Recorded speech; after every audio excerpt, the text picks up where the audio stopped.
Fala, doutores! Eu sou Ricardo Valente, médico oftalmologista aqui do Rio de Janeiro, idealizador do canal Fala Doutores, canal esse que eu venho tentando trazer aí celebridades da medicina, no meu ponto de vista, trazendo aí grandes nomes para brilhantar um pouquinho a carreira de vocês, para que vocês possam crescer, pegar aí as cabeçadas desses grandes profissionais e os momentos de sucesso dele, tentando criar aí a sua caminhada, a sua jornada de sucesso.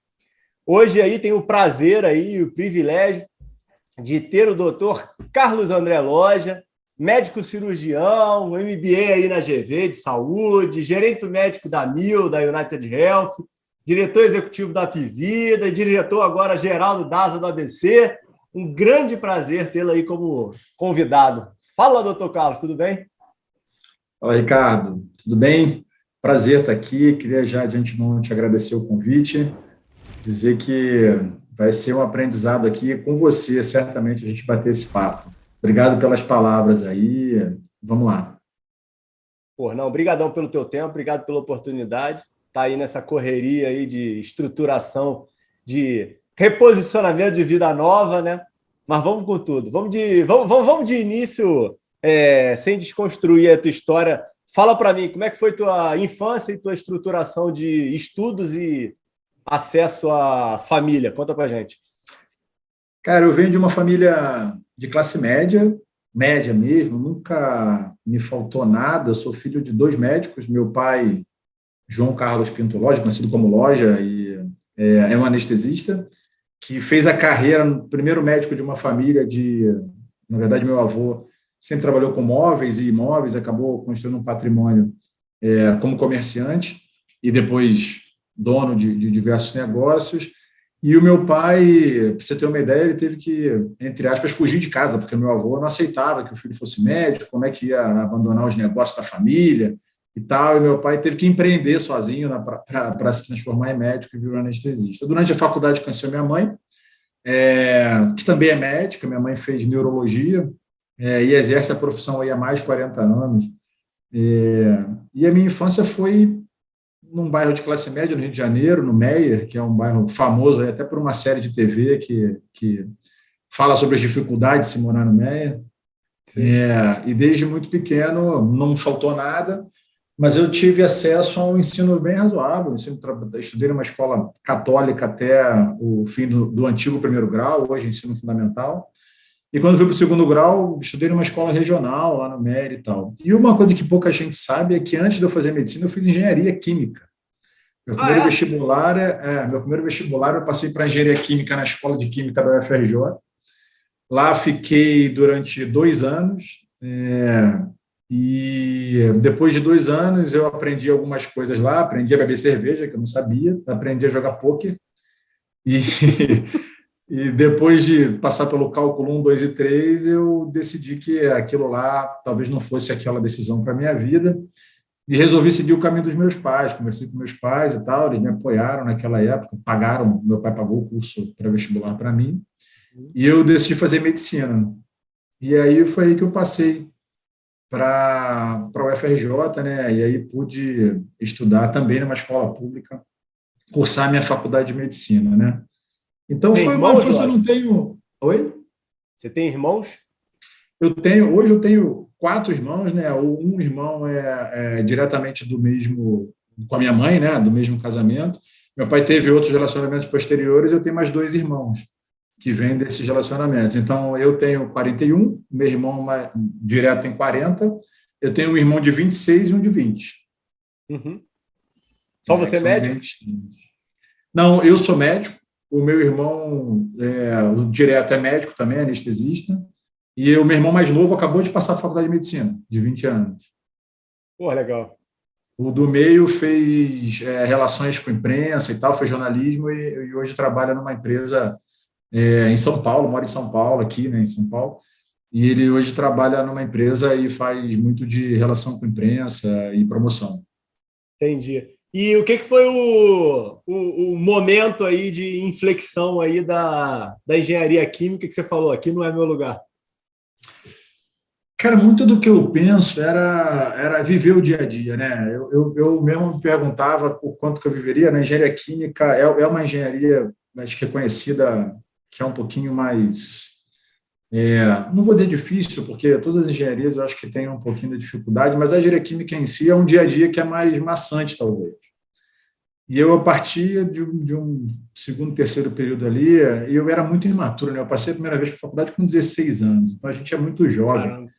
para tomar uma decisão, né? E eu sempre fui apaixonado por matemática, número, química, física, adoro as ciências exatas, né? Tenho uma tendência grande para as ciências exatas, talvez por isso que eu esteja aqui novamente, né? Virei um engenheiro de produção.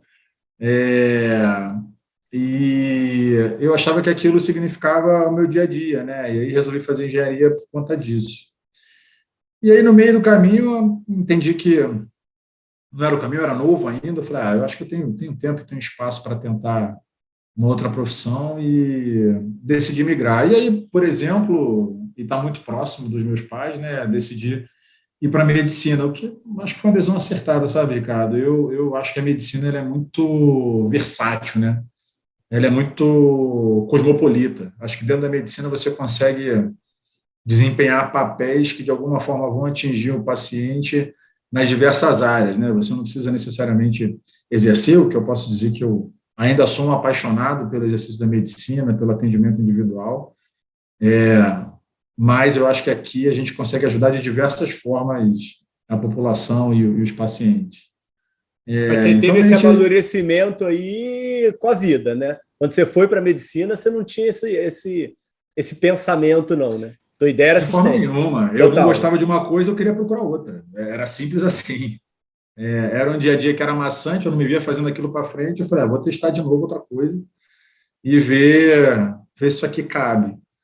E, e ao longo mesmo da faculdade de medicina, acho que todo mundo passa por isso. Eu não sabia muito o que eu ia fazer. Uhum. Eu tinha e hoje também olhando para trás, tá? Na época eu não sabia disso, mas eu sempre acho que eu precisava adotar uma postura de protagonista, assim.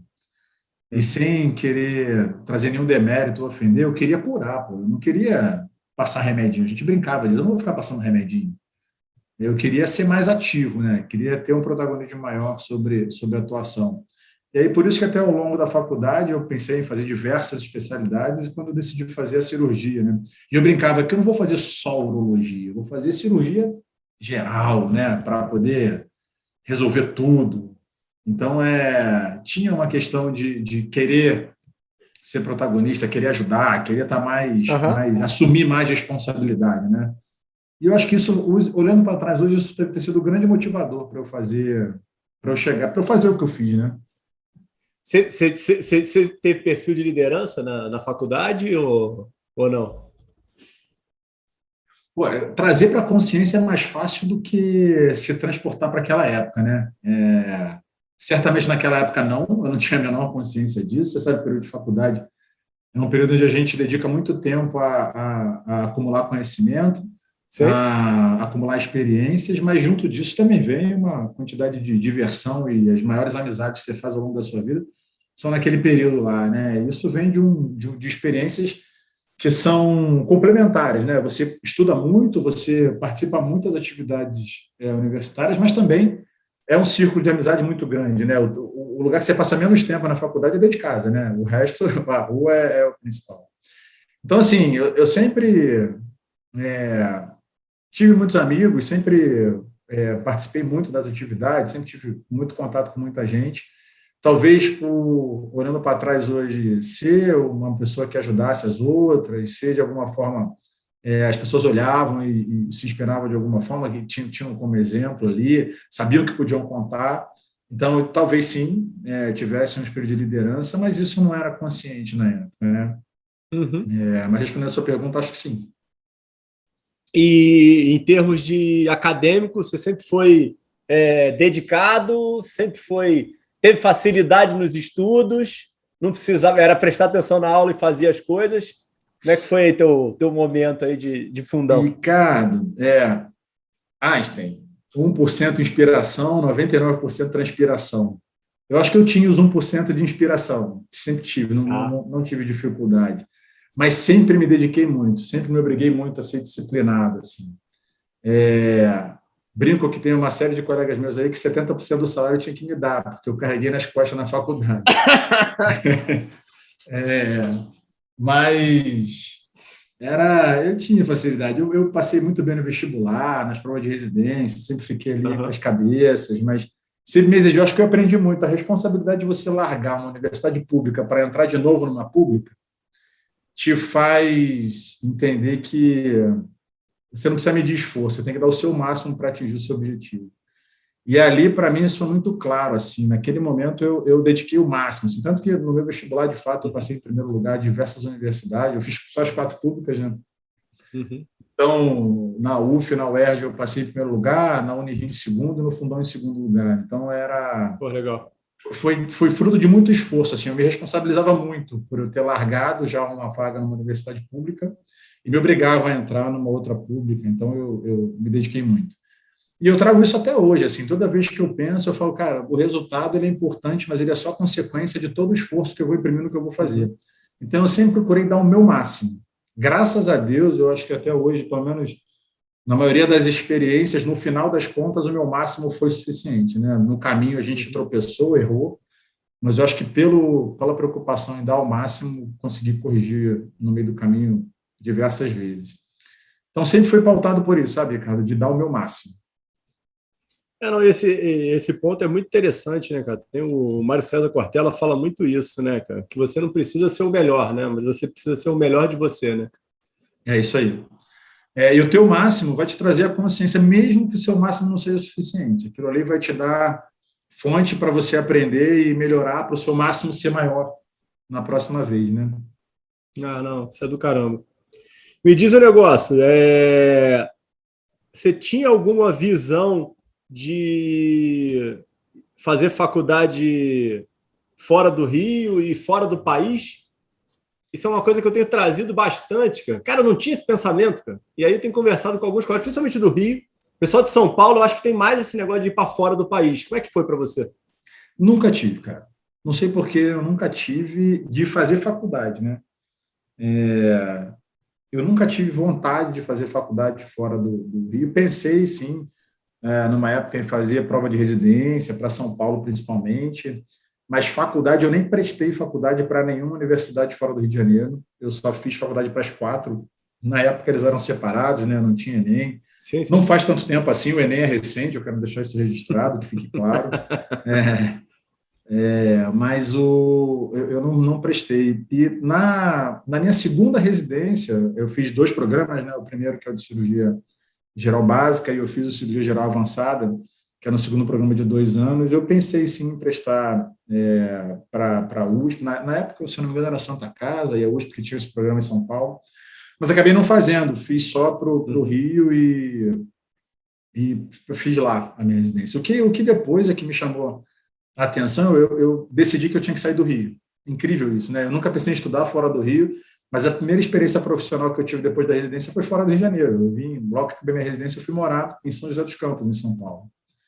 E de lá para cá, por mais que eu tenha voltado para o Rio, eu tive como objetivo sair do Rio de Janeiro, por uma questão de ter construído família e entendia que podia oferecer ou ter oportunidades melhores em outros lugares e não no Rio de Janeiro.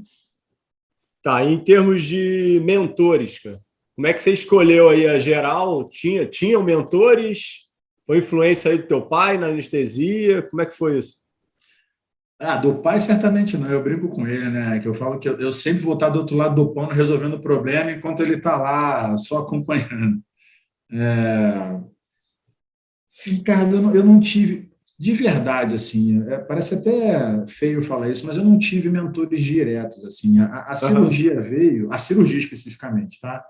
Eu acho que talvez na gestão eu tive pessoas que me inspiraram, de fato.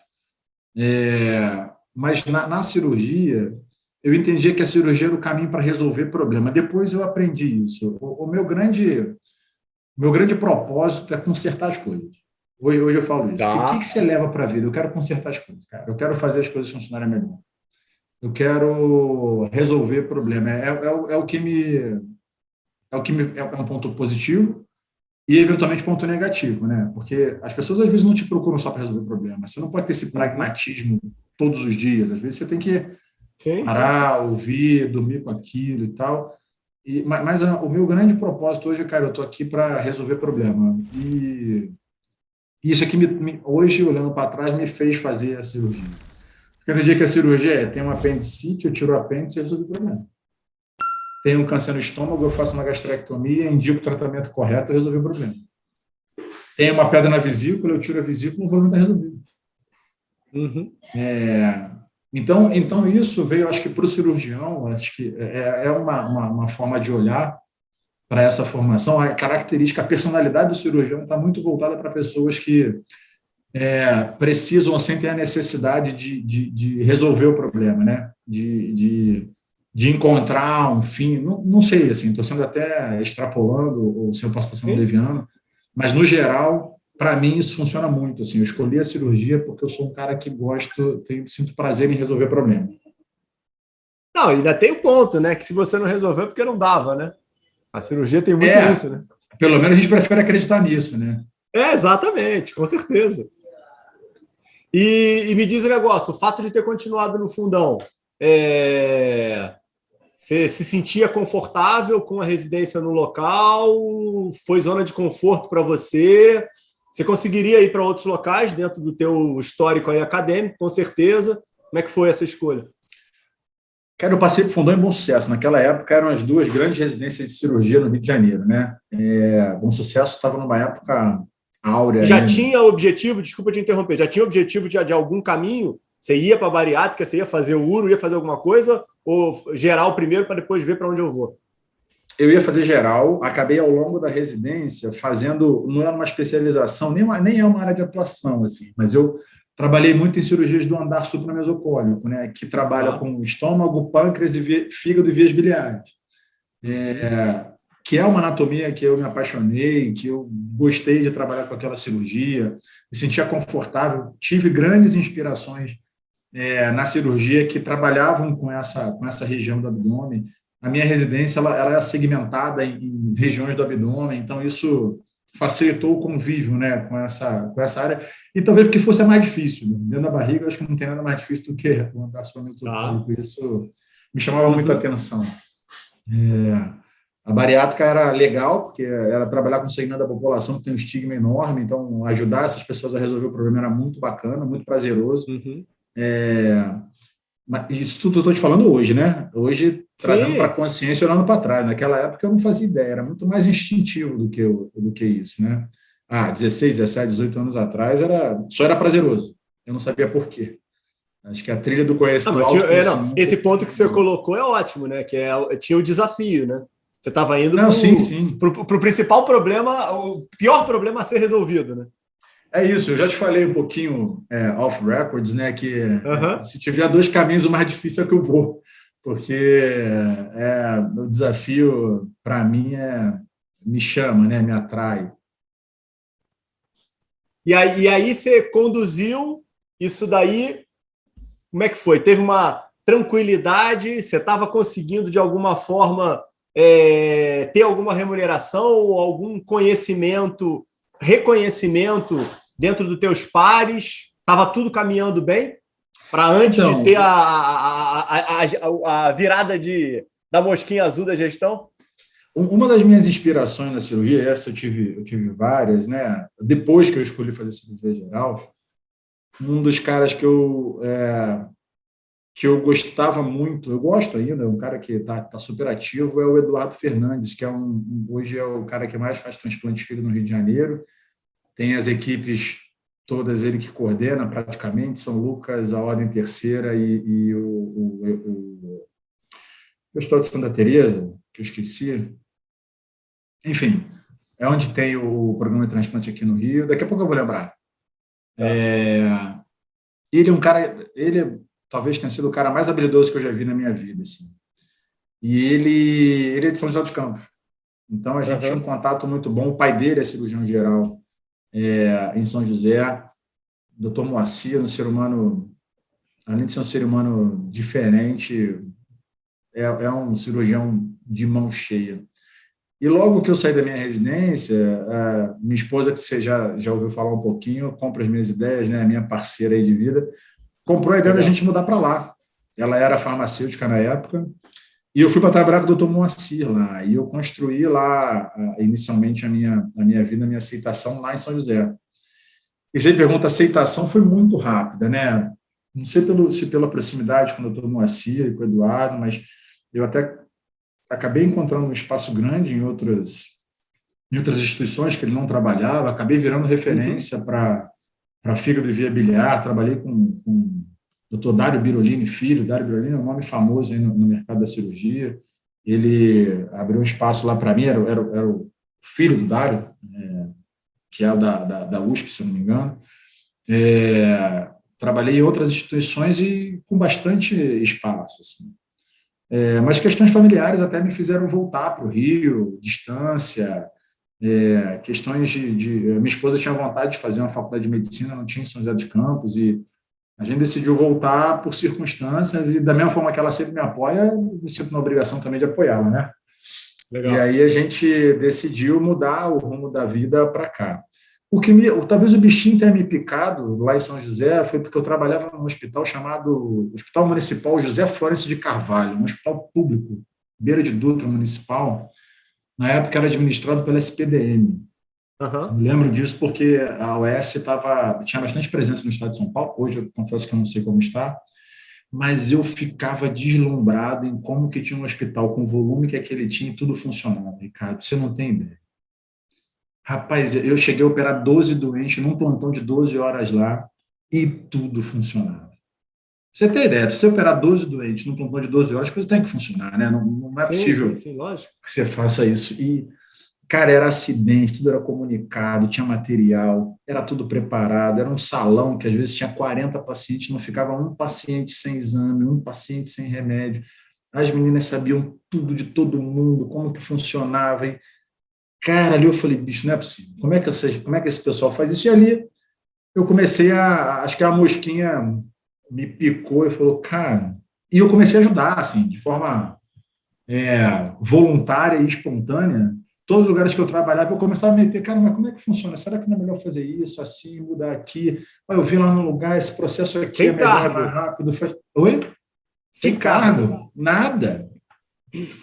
Puro prazer é uma forma de trabalho, né? Você adquire uma forma de trabalhar porque eu gostava de participar, né? E aí, todo lugar que eu ia fazer, eu mudava alguma coisinha, dava uma dica, conversava, aprendia, e comecei de forma intuitiva a aprender aqueles conhecimentos pela simples vivência, de olhar, de ter um olhar mais observador, assim, mais curioso sobre o funcionamento das coisas. E aí, quando eu voltei para o Rio... Quanto tempo você fica por lá, Loja? Oi? Quanto tempo você ficou por lá? 1 ano e 10 ou 11 meses. Quase 2 anos. Tá. E vocês estavam bem estáveis? Grana, essas coisas? Estava tudo tranquilo? Bem estável, estava bem posicionado, localizado, na fase ascendente, assim. Mas afastamento da família, falta de adaptação, a esposa com vontade de voltar. Cara, a gente começa de novo, não tem problema. Primeira vez que você saiu de casa, você saiu com ela, com a tua esposa? Saí com ela. Não, na verdade, você não morou sozinho, não? Morei sozinho antes de casar, eu morei sozinho 1 ano e meio. Morava eu e meu irmão, na verdade, não foi sozinho. A gente brinca lá que foi a minha mãe que saiu de casa, né? Lá não fomos eu e meu irmão, a minha mãe é que saiu de casa. Tá. E aí a gente morou sozinho durante 1 ano e alguma coisa. Tá, beleza. Aí fala da volta para o Rio. Não, e aí voltamos para o Rio, eu voltei como plantonista, e tudo bem, segue o jogo. Eu era plantonista no hospital no Rio, você deve conhecer o Hospital Pasteur, que é o hospital no Meier, hoje no Rio. É um dos hospitais grandes aí, hoje uma rede mais verticalizada, que é da UHG. Você morava no Meier quando você voltou? Não, morava... Quando eu fui para São Paulo, eu morava em Jacarepaguá. Quando eu voltei para casa da minha sogra, 1 mês lá, até achar um apartamento que eu achei em Jacarepaguá também. Tá. Jacarepaguá não, quase Recreio. Mas era pertinho. Não é difícil, 15, 20 minutos, 25 no máximo, quando tiver trânsito, a gente chega lá. Hospital. Mas mais do que isso, era o que eu tinha, pô. Não era questão de opção, era o que eu tinha de trabalho ali, onde abriu a porta, abriu o espaço e eu vou lá. E lá mesmo... Pediu? Isso aí você bateu na porta, Loja? Opa, liguei para o meu antigo chefe, que eu trabalhava lá durante a residência. Eu falei, Roberto, cara, tô assim, assado, tô voltando e tal, me arruma um plantão aí. Eu tenho plantão de clínico. Tá bom, Roberto que eu vou te de folga. liberou? Roberto foi da minha Oi? turma de MBA, cara. O Roberto Calheiros? Foi da minha turma de MBA, cara. Figuraça. Roberto José Ferreira Calheiros, cara. Devo muita coisa a esse cara. Cara, eu vou ligar pro Roberto. Roberto é um excelente convidado para participar aqui. Ligo para o Roberto. Liguei para o Roberto, ele falou: tem plantão de clínico. Eu falei: é comigo mesmo. Depois eu ajeito aí, peguei uma opção de plantão de clínico. Sim, claro, eu falo plantão de clínico, não é nenhum demérito, não, tá, gente? É só porque, como especialidade cirúrgica, às vezes você quer voltar direto na sua área. Tá arrumando problema, hein, cara? Mas era plantão de porta, cara. Eu não tinha problema nenhum. Rapaz, enquanto eu tiver cabeça, caneta e carimbo, irmão, eu faço qualquer coisa. Isso você não tem a dúvida. E aí eu voltei, estava na porta, aí a equipe cirúrgica sabia, eu fui lá, comecei a dar um plantão de Não cirurgião, tinha outro emprego. só tinha aquilo, Tá. só tinha aquilo. Aí Uhum. eu arrumei plantão de cirurgião, e aí, cara, eu arrumei um jeito de trabalhar em São José. Era trabalhar ajudando as outras pessoas, ajudando a melhorar as coisas, ajudando a resolver problemas. E aí, mesmo nesses plantões, eu ia lá, via que tinha um negócio que atrapalhava o atendimento, eu ia lá no chefe de equipe, falei, cara, por que você não muda assim, assado, a forma de medir esse negócio aqui e tal? Por que você não bota isso aqui desse jeito? O cara, pô, boa ideia e tal, ia lá. Aí, ia lá, via outra coisa, falei, por que a gente não muda isso aqui? Podia botar esse cara para fazer esse negócio, outro ali para fazer aquilo. Aí ia lá e mudava. Aí, aquilo foi acontecendo com 4, 5 meses de casa, o Roberto me falou assim, cara, por que você não vira um chefe de equipe aqui, cara? Você já está fazendo, você só não está ganhando para isso. Não, Roberto, pô, meu negócio é. Eu lembro que eu tinha feito 2 concursos públicos, lembrei que não era só para eu tinha 2 concursos públicos, um municipal e um estadual. E aí eu dava plantão, eu lembro do salário até hoje, era R$ 1.300, né, para dar 24 horas de plantão por semana. E aí eu tinha 2 plantões, aí eu falei, não, deixa aqui, cara, vou dar meu plantãozinho aqui, tá tudo certo, daqui a pouco já estou aqui na equipe com o Jamel, tá, a gente tá se ajeitando aqui, tá tudo bem.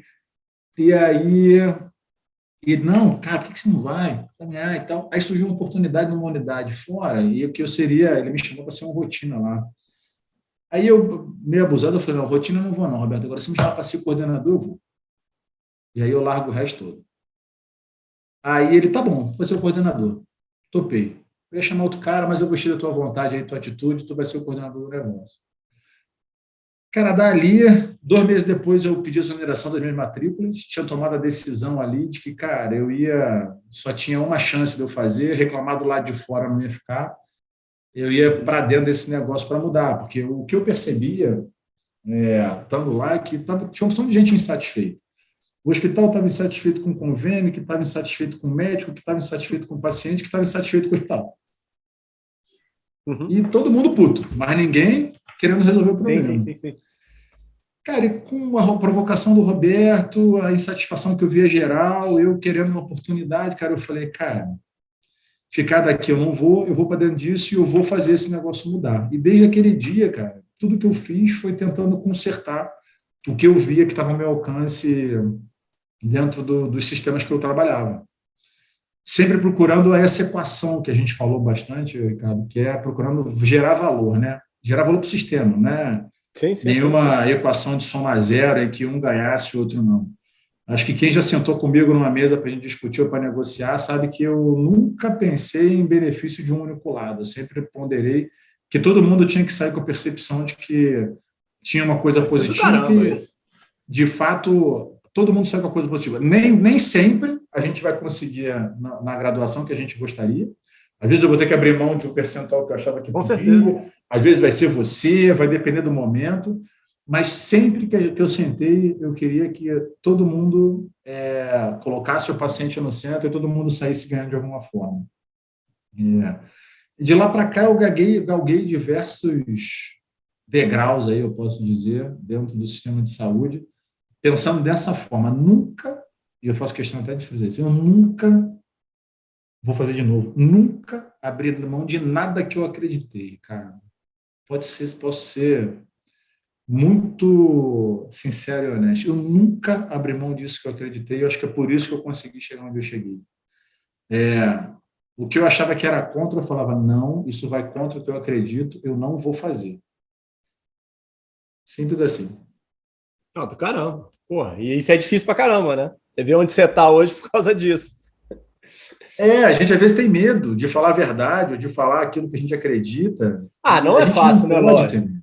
A Não, verdade é essa, né, porra? Tu se apanha fosse pra fácil, caramba, todo né? mundo fazia, né, amigo? Exatamente, Mas eu exatamente. estou Acho que é falando aqui a bem. título de exemplo aqui, porque a gente precisa acreditar, a gente precisa é, ter muito Concordo com claro você. que o que a gente acredita, e a gente precisa acreditar no certo, né? A gente precisa fazer o que é correto, porque eu sempre acreditei que o paciente precisa ser o centro e a gente precisa fazer com que todo mundo perceba que o paciente é o centro e todo mundo pode ganhar se a gente acreditar nisso.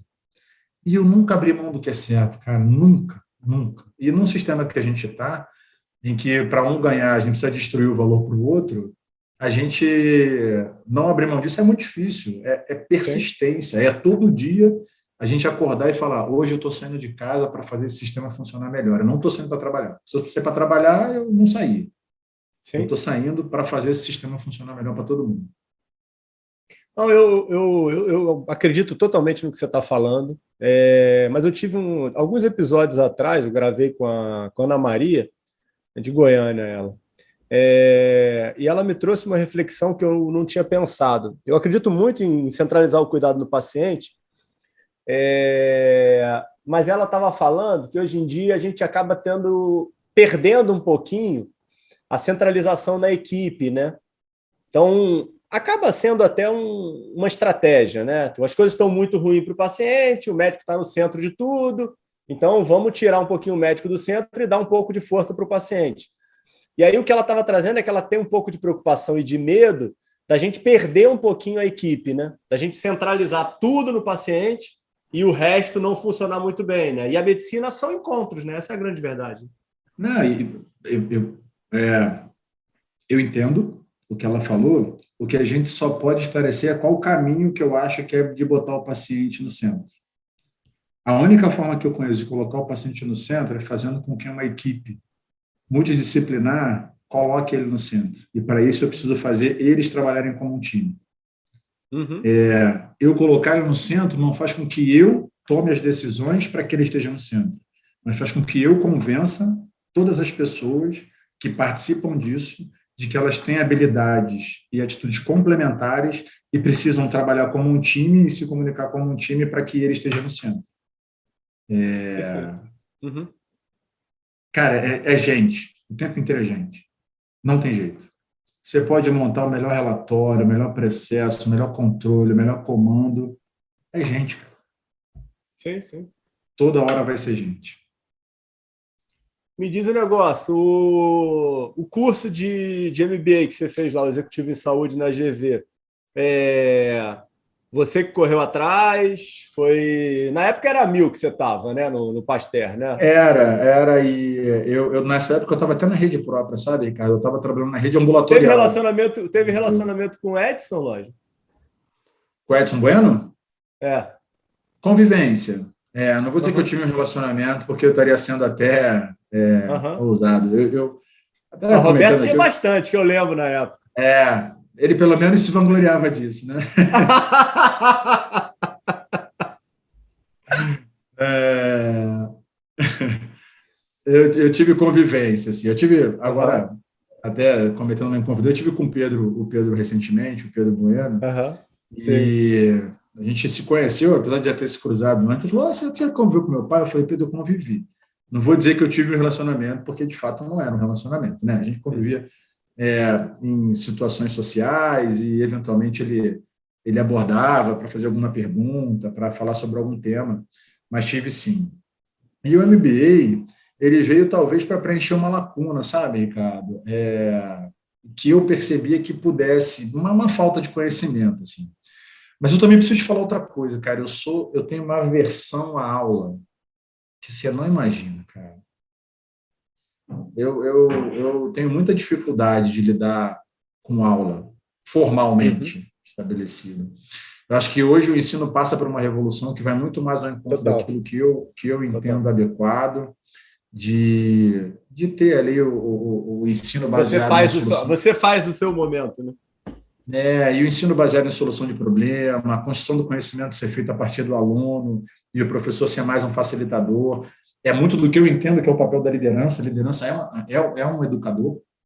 E a gente... liderança é fazer ensino baseado em problema. Cara. É isso que você faz. Algumas vezes você vai criar atalho, porque existe uma responsabilidade, outras vezes você vai encaminhar as pessoas para o encontro da solução, vai providenciar recursos para que essa pessoa consiga a solução, vai estabelecer formas, modelos e métodos para que essa solução apareça. Mas eu sempre tive muita dificuldade com aula. A vida inteira, estou sendo sincero, a minha faculdade eu faltei 50% das aulas. Estou sendo sincero aqui com você. Nunca deixei de estudar. Adoro ler, adoro aprender com pessoas que já passaram por aquilo, adoro conversar, adoro trocar ideia com pessoas que já tiveram skin in the game, sabe? Que sentiram a dor. Eu converso com você, é meu maior prazer, porque você está aí, abriu tua empresa, uma clínica com uma proposta diferente, e você vai me ensinar para caramba, porque você botou a tua pele no jogo ali, está queimando a mufa para poder resolver o problema. Então, isso para mim é super prazeroso. É muito melhor do que qualquer aula que o cara pega o livro e bota no PowerPoint. Aquilo para mim tem pouco valor. Eu brinco até porque livro eu leio. Agora, vivenciar o que você vivenciou, eu nunca vou conseguir se eu não tiver 9 anos fazendo o que você fez, 10 anos fazendo o que você fez. Sim.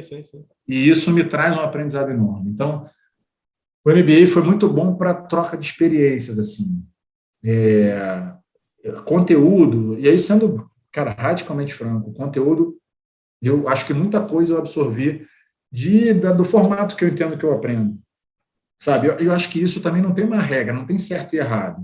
Acho que cada um encontra a sua forma de aprender. Eu gosto de aprender lendo mesmo, pegando a origem, pegando a publicação original, pegando o texto do livro, e aí discutindo com as pessoas que vivenciaram aquilo, como que aquilo se reflete na prática, ou até eu mesmo vivenciando aquelas experiências baseado na teoria que eu consegui absorver daquilo que eu li, sabe? Então, acho que o MBA foi muito rico nesse sentido, de encontrar pessoas com vivências diferentes. A minha turma era super heterogênea, com odontólogos, advogados e tal. Então, isso trouxe uma experiência bem bacana de troca para o meu aprendizado. Então, Eu te falei, né? Eu fiz também, né, cara? Eu acho que você estava mais com dor, você já estava já sofrendo já a realidade da gestão quando você fez o MBA, o que tem uma coisa boa e ruim, né? Eu fiz muito cruca e eu vou te falar que foi muito bom, cara. Eu falo para todo mundo, cara, e assim, eu indico todo mundo a fazer. Cara, abriu minha cabeça de uma forma, porque eu não tinha esses skills, cara, sabe? Então, assim, por mais que tenha sido, acaba sendo um passant ou conceitual, não sei nem se é uma questão de segurança, de insegurança que eu tinha antes. E aí, por ter escutado aquilo ali, por ter passado por aquilo ali, me deu um pouquinho mais de bagagem, cara. Eu até penso, de certa forma, um pouquinho diferente de você. Mas aí é um momento de vida, né? Acho que você estava você já sabe mais uma coisa sofrido. que me transformou no MBA? A minha pior disciplina no MBA foi gestão de pessoas. Você acredita? Da Tânia. Sim, que é de cara logo. Que é de cara logo. Foi a pior disciplina. Dali para frente eu resolvi que eu ia mudar a minha atitude, porque ali eu meio que aprendi que tudo era com gente. Assim, hoje a disciplina que eu mais me dedico é gestão de Identifica, né? pessoas. Não, além de me identificar, na verdade, assim, várias pessoas já me identificam como um líder que tem como uma das principais habilidades a gestão de pessoas.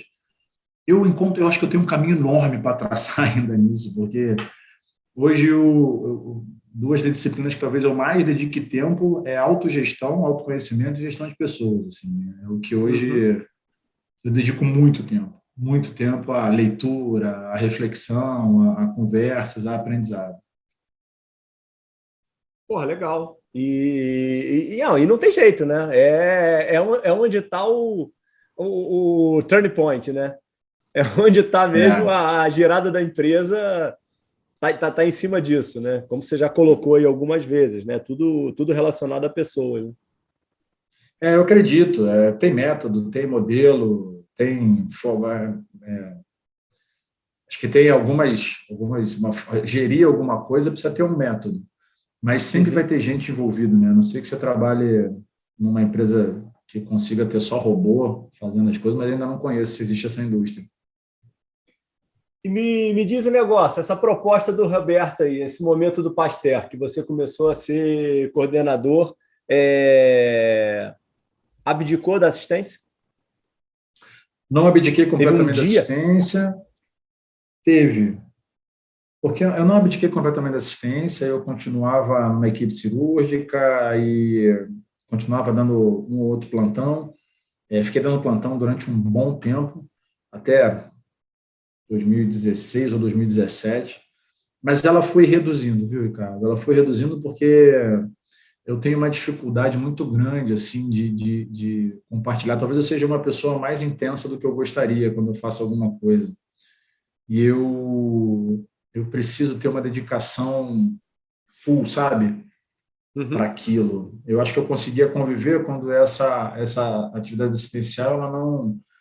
Primeiro, a gestão não implicava na assistência, né? Aí você consegue conviver. E essa coisa foi mudando, enquanto a assistência não atrapalhava, entre aspas, não implicava na minha função de gestão, elas foram convivendo até o momento em que eu resolvi dedicar, eu estava com a cabeça totalmente voltada para isso. Não sei se como eu lidaria se tivesse operado um paciente, não conseguisse dar um suporte no pós-operatório ou não atender um paciente. E eu decidi, cara, em 2016, praticamente, 16 ou 17, eu não estou mais na assistência desde então. E aí hoje eu fico dedicado, eu virei um executivo, né? Eu falo que quando eu era médico, eu ainda Uhum. tinha Oh, e teve alguma angústia, cara, da tua parte? Essa transição foi uma transição agradável natural, e equilibrada, natural? natural, completamente natural. Eu acho que por alguns momentos, até pela minha circunstância de vida, eu precisava complementar a renda, cara, porque minha esposa estava numa faculdade particular de medicina, né? Então acho que todo mundo deve imaginar o quão custoso é. Eu tinha um filho pequeno, a esposa na faculdade, eu era rimo e precisava trabalhar. A partir do momento que ela se formou assim e meio que coincidiu, isso deixou de Ela não continuou ser, trabalhando, não. Ela ficou full na faculdade. né? Eu fiz questão de deixar ela full na faculdade porque ela precisava se dedicar à formação dela, né? Para Uhum. ela poder estudar da mesma forma que eu tinha tido oportunidade. Uhum. E ela se dedicou integralmente à faculdade e ainda teve um filho, né? Ela teve um filho no segundo ano de faculdade. E aí Sim. conseguiu fazer isso e eu toquei a vida. E aí, desde então, quando ela mais ou menos saiu, foi quando, 3 meses antes dela sair, eu abandonei, porque aí a conta já estava paga, estava tudo certo. Esse planejamento de vocês Então, foi arrojado, hein, cara? Esse filho no segundo ano da faculdade, pô. rapaz, você vê, não sei se foi planejado, não, mas está tudo certo. Acontece, acontece, Quem acontece. pensa Faz não parte. Tô casa, assim. quem pensa não tem filho. Ah, não, eu te falei, comigo foi exatamente desse jeito, pô. Não, não tem jeito. E me diz um negócio, aí nesse teu desenho aí de. Tô olhando aqui que eu peguei aqui do teu CV, no teu caminhar aí pelo OHG, aí pela Mil, pelo OHG, você teve um crescimento ou você teve muito downgrade durante todo esse trajeto? Cara, tive um crescimento e muito apoio, assim. É, ao HG, eu devo uma gratidão eterna, assim, porque grande parte do que eu sou hoje como profissional, eu devo ao HG e aos profissionais que lá passaram e puderam me ajudar. Tanto meus líderes, quanto as pessoas que me apoiaram na minha formação, quanto os meus liderados, assim, todos eles, certeza que deixaram uma marca grande na minha formação como profissional, como pessoa, assim. Eu brinco que eu vou acumulando amigos hoje. Eu tenho amigos líderes e liderados assim ao longo da minha carreira. Eu tenho É a pessoas melhor desde o coisa meu possível cargo, isso, né? cara, desde o meu primeiro cargo de coordenação, eu falo com as pessoas de lá, desde o meu primeiro cargo de gerente médico, eu tenho contato com as pessoas até hoje que me mandam mensagem: "E aí, chefe, tudo bem? Como é que você está?" E tal, "Tô com saudade", e tal. E sempre deixei uma amizade muito grande. Eu sempre galguei, assim, a gente brinca que burro bom carga nele, né? A gente brincava lá. E eu sempre ganhava mais de uma pedra na mochila lá. Sempre tive muito prazer em abraçar os desafios que me fossem oferecidos, né? Então, talvez você olhando a minha história, eu sempre acumulei pelo menos 2 cargos ao mesmo tempo, ou com fases pequenas aí de ter uma posição só. Isso, para mim, sempre foi muito desafiante, porque eu tive que me desenvolver, trocar pneu com o carro andando. Eu nunca tive as habilidades de verdade, assim. Eu nunca pensei se eu tinha. Vou reformular. Eu nunca pensei se eu tinha as habilidades para acumular os carros que eu estava acumulando. Eu simplesmente aceitei. E se eu não tivesse, que eu aprendesse, assim. E Nunca tanto meus negou? líderes. Oi? Nunca negou convite? Nunca. Nunca. Nunca neguei um convite. Nunca disse não. Te juro. Aquela lição que o pessoal fala, não, tem que aprender a dizer não, para mim é tudo mentira. Nunca neguei. Sempre disse sim e aprendi a fazer. Mas sempre tive foco, assim. Eu delimitava qual era o meu escopo, assim, tá bom, eu vou aceitar, mas o que você precisa para isso aqui? Não, então você faça isso, isso e isso. E aí era o foco que eu tinha e eu entregava o que me era solicitado. É, mas, assim, eu sempre entendi que se a empresa entendia que eu podia contribuir, eu tinha que contribuir. É, e aprendi muito, assim, porque eu acho que eu passei por diversas partes do sistema que hoje me facilitam a ter uma visão mais holística do problema, sabe? A Uhum. entender as inter-relações entre as diversas áreas, ter passado por programa de atenção primária, ter passado por programa de atenção secundária, de profilaxia secundária, ter passado pela rede ambulatorial, por ter coordenado um programa de obesidade dentro da rede própria, entender o quanto que isso impacta nas agências reguladoras e o quanto que isso traz prejuízo para a empresa, ter sido gerente médico de hospital, até diretor regional de um conglomerado no Rio de Janeiro. Isso, para mim, acrescentou sempre muito. Acho que eu ganhei mais do que a companhia. E eu tenho que ser justo aqui de agradecer todo o apoio que a UHG me deu ao longo dessa caminhada. Em alguns momentos, de forma menos direta e menos intensa, em outros, de forma muito direta e muito intensa, contribuindo diretamente, colocando pessoas diretamente para me ajudar, para me acompanhar, para me olhar, como as outras empresas também têm feito hoje. Eu não tenho que falar do Daso, o Daso tem sido hiper generoso comigo nesse momento e com pessoas diretamente colocadas para me contribuir com a minha formação já com tão pouco tempo, sabe? Então, é justo falar dessas três empresas, são três gigantes da saúde, que eu tive o privilégio de trabalhar, e que elas têm um formato bem bacana de apoio aos seus executivos e de ajuda na formação. Mas até por isso, Ricardo, eu acho que eu galguei todos os degraus assim que para chegar num cargo executivo, né? De ter passado por cargos de supervisão, coordenação, gerência, diretoria regional, e hoje poder ter a oportunidade de olhar com bastante cautela, levando-se em consideração que tem vários prismas para você olhar sobre o mesmo problema, não existe uma forma única de olhar, e acho que isso me permite hoje dar voz a todo mundo para poder ter a visão mais completa do problema, né? E teve maior desafio dentro dessa trajetória ou você acha que todos eles têm o seu tamanho e o seu espaço para o teu crescimento? O maior desafio é o próximo, cara. Não tenha dúvida, o maior desafio é o próximo, com cada um da sua forma, com as suas características, com os seus desafios, com as suas peculiaridades. Não tem um lugar igual ao outro, não tem uma empresa igual a outra, não tem fórmula mágica. Você, gestor, não tem, acredito, não tem fórmula mágica. Tem modelo, que a gente precisa chegar nos objetivos, mas cada lugar você vai trabalhar de um jeito que funciona em São Paulo, não funciona no ABC, que não funciona no Rio, e que a gente vai ter que atingir o mesmo objetivo pelos caminhos que a gente encontrar, com as características que a gente perceber. Isso. E me diz o negócio, dentro dessa passada aí, nas três empresas, todas as empresas têm o foco e o objetivo do lucro, do ganho financeiro. Como é que você consegue aí traçar um paralelo entre elas no mercado, te colocando numa situação relativamente delicada, sem falar mal de ninguém? Mas o que você vê aí de pontos positivos que o HG hoje, a Apvida e a DASA que você está aí hoje chegando, tem aí no mercado? Como é que você vê isso? Essa pergunta, não digo nem, ela não é capciosa, não, ela é difícil mesmo de responder.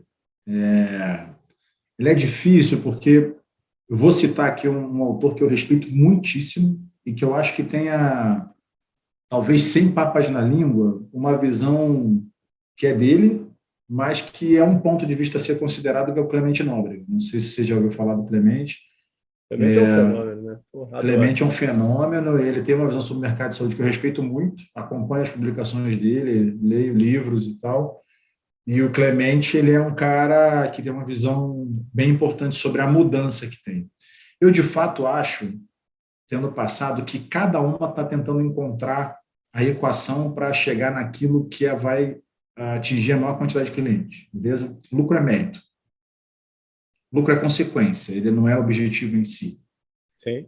Lucro é mérito quando você consegue atingir de forma eficiente e eficaz o maior número de clientes que acreditam no seu trabalho. Então, Perfeito. baseado nisso, a única coisa que a gente precisa entender é qual o caminho, qual a trajetória. E se for pautada em justiça e ética, nenhuma trajetória pode ser recriminada por ter oferido os maiores lucros que foram possíveis. Uhum. E eu vejo 3 empresas com um esforço enorme em alcançar esse espaço, por caminhos diferentes, talvez com filosofias diferentes, com processos diferentes de chegar lá, e que vai ter umas que você vai se encaixar mais, outras que você vai se encaixar menos, outras que vão priorizar um foco, outras vão priorizar outro foco, outras com olhar muito longo prazo, outras com olhar para entender que o longo prazo é importante, mas que tem coisas no meio do caminho. Enfim, eu acho que o que eu posso dizer são 3 empresas excepcionais que têm em suas lideranças pessoas que querem transformar esse setor de uma forma positiva, trazendo, de fato, o melhor para os seus clientes. E eu só fico feliz de ter podido contribuir com 2 e está agora na terceira contribuindo. Acho que a OHG vai ter um papel fundamental em formar lideranças. É uma empresa que tem como característica isso. A gente tem exemplos inequívocos de lideranças inspiracionais na OHG. Acho que o Upvida vem para questionar modelos, para questionar e trazer para o dia a dia, pé no chão, que a gente precisa ter modelos que funcionem sim hoje e que a gente precisa pensar, traduzir isso para o longo prazo. Eu acho que o DASA vem para mostrar, e é o que eu acredito hoje, que, cara, se todo mundo não estiver junto, não tem modelo que funcione. Resumindo, foi isso. Pô, saiu bem, hein, cara. Porra! Caramba, hein, cara. Você se saiu muito bem nessa resposta. Eu Mas gostei. é verdade, é É. genuíno, cara. É Aham. genuíno, assim. Eu posso falar, porque eu tive skin in the game, assim, eu vi de Uhum. perto. E eu vi, toda empresa tem seus pontos positivos, seus pontos negativos. É besteira a gente ficar Todos olhando, nós, né? recriminando. Todos nós temos. E a empresa nada mais é do que a reprodução de um grupo de pessoas que se esforçam para dar o seu melhor. E, assim, eu sempre preferi enaltecer os pontos positivos de onde eu passei, procurando reverberar isso, do que procurar os pontos negativos, porque sempre vai ter, sempre vai ter. Sim. Eu acho que essas empresas, cada uma a seu jeito, dá uma contribuição muito importante para o sistema de saúde, sabe? Com exemplos e com projetos que vão estar muito vinculados a isso que eu acredito, que eu te falei. Acho que cada uma vai trazer esse ponto, assim, muito claro. Agora, elas vão brigar entre elas, nós vamos brigar entre Não, nós, lógico, lógico, para lógico. chegar lá. E sem demonizar, não tem como demonizar ninguém. Estamos aqui, cada um dando o seu melhor. Não, com certeza. Me diz o negócio, você conseguiu fechar teu ciclo HG? Você conseguiu, no tempo todo, a Pivida, tua passagem foi uma passagem menor, né? Acredito que você deva ter tido a contribuição, ela teve e tal, mas no HG você teve uma vida aí de formação aí, e como você colocou, fez parte aí tem muito agradecimento, né? De reconhecimento da tua parte pelo que eles investiram em você. Fechou o ciclo? Rapaz, eu vou te falar uma coisa, Ricardo. Eu não sei se eu acredito muito nesse negócio de fechar ciclo, não. Você falou para eu ser natural, espontâneo e falar o que eu penso. Pô, por favor, pô. Eu acho que tem a opção de clichê que é bacana, que a gente deve pegar e usar. Tem outros que eu vou me permitir discordar, sabe, cara? É impossível dizer para você que eu não trouxe um pedaço da OHG para cá e que eu trouxe um pedaço da Pivida para cá. Não tem um ciclo fechado, Aham. cara. As coisas, as experiências deixam marcas na gente. O que a gente precisa é olhar para frente e não entender que você está na mesma empresa e a gente passar para frente. Agora, é natural que você questione alguns padrões dentro das empresas citadas baseado em experiências prévias. Eu não acredito Sim. muito que você... Cara, eu estou vendo um problema. Eu já vi esse problema em duas empresas passadas que resolveram de um jeito. Eu vou entender que talvez dentro dessa empresa exista alguma coisa lá que eu possa trazer para cá.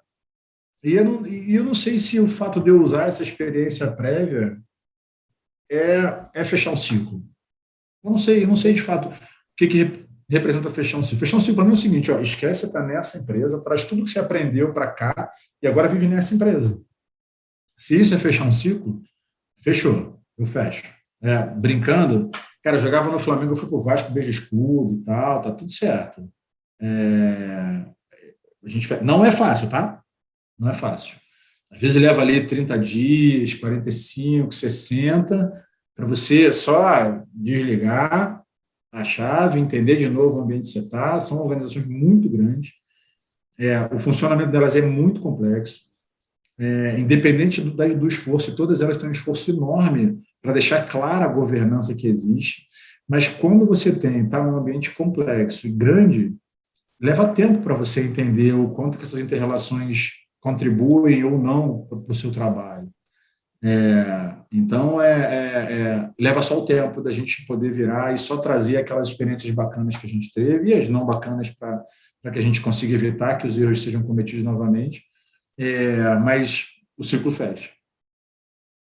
Oh, Mas aquilo fica gravado, assim, ó, o HG sim, está sim. gravado, nunca vai sair das minhas experiências muito bacanas e algumas não tão bacanas profissionais.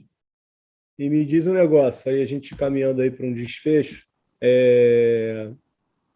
eu estou muito animado com o modelo que a DASA está construindo e alguns outros players estão tentando construir também, né? Que é quase que um sistema de saúde novo, né? Integrado de ponta a ponta, com a utilização de uma forma muito inteligente dos dados, né? Porém, tem uma certa preocupação em termos de concentração de mercado nesse ponto. Como é que você vê aí? Como é que você está aí em termos de estruturação para os próximos 5 anos? Você e empresa, como é que está aí esse planejamento de vocês na execução desse modelo aí? É um modelo de concentração? É um modelo em que tem muita gente trabalhando, tem mercado para muita gente? Como é que vocês estão vendo isso? Eu vou muito mais manifestar uma opinião pessoal, tá, Ricardo, do que em nome Sim, com da certeza, empresa. com certeza, com certeza. Eu não falo aqui em nome Vamos do fazer DAS, disclaimer. falo em nome do loja aqui. E visão de mercado. Eu corroboro com você e eu trabalho por um propósito claro, assim. Eu acredito muito no que essa empresa aqui fez e está fazendo e vai fazer. Muito, muito.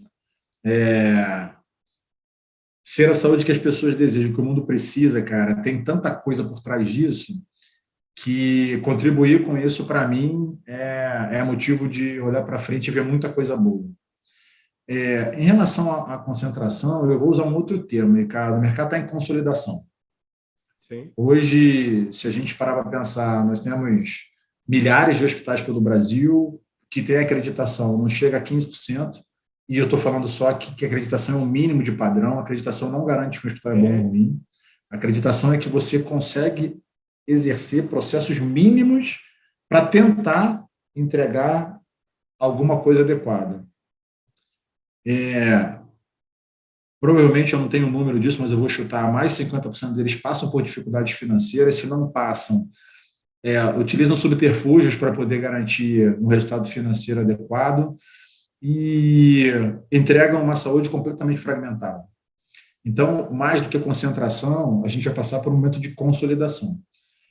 Os órgãos fiscalizadores e os órgãos responsáveis por isso vão avaliar essa questão da concentração. Assim, eu acho que a gente vai ter que passar por uma consolidação, porque a população precisa se beneficiar disso. Uhum. E eu acredito que a integração entre as diversas áreas da saúde vai ser o caminho para a gente entregar o melhor para a população. Isso, num primeiro momento, eu acho que vai ter que passar por uma consolidação. Eu não sei se pode ser um sonho ou é muita viagem, Eu acredito muito em plataformas abertas, sabe, cara? E eu acho que as plataformas abertas um dia podem desconsolidar esse mercado, trazendo mais liberdade aí para a oferta de serviços. Eu vou dar um exemplo aqui.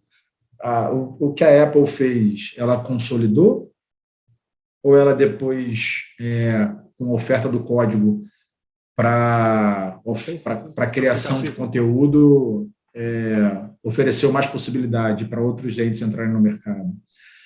Se você perguntar o que você vê, eu vejo isso. A gente vai passar por um momento de consolidação, a gente vai criar uma plataforma que vai ajudar todo o sistema a funcionar melhor e aí pulverizando muito da oferta, porque aí quem vai estar no centro é o cliente.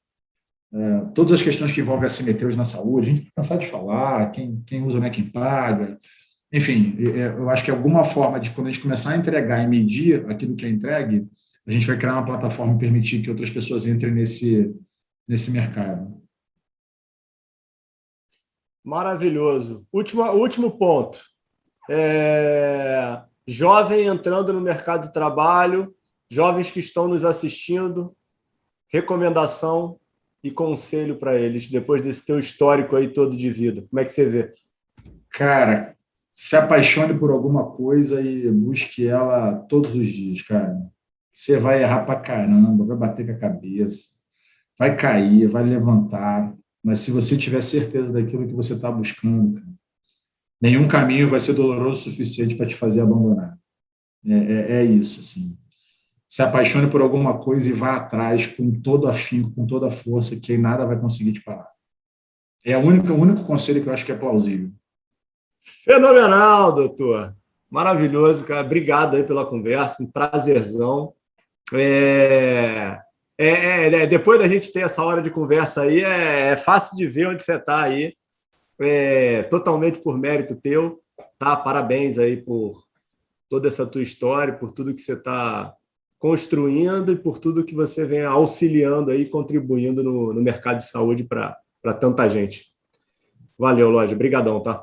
Eu que te agradeço, Ricardo. É muito bacana, muito gostoso poder compartilhar um pouquinho da história. Eu acho que mais do que um exemplo, a gente precisa mostrar para as pessoas que, cara, não tem confete, não tem algodão doce, é muita rapadura mesmo, todo dia, olhando para um lugar e acreditando que a gente pode contribuir e melhorar de alguma forma esse sistema. Para mim, foi super prazeroso, super. Eu estou sempre disponível para a gente trocar ideia, para a gente bater papo. É melhor para mim do que para você, acredite. Eu reafirmo muita coisa que eu estou fazendo quando a gente fala disso, porque não é todo dia que a gente para pensar nas coisas que a gente fez ou nas coisas que a gente pensa. Foi muito melhor para mim do que para você, pode ter certeza. Valeu, Lodge. Brigadão, cara. Parabéns, cara. Abraço.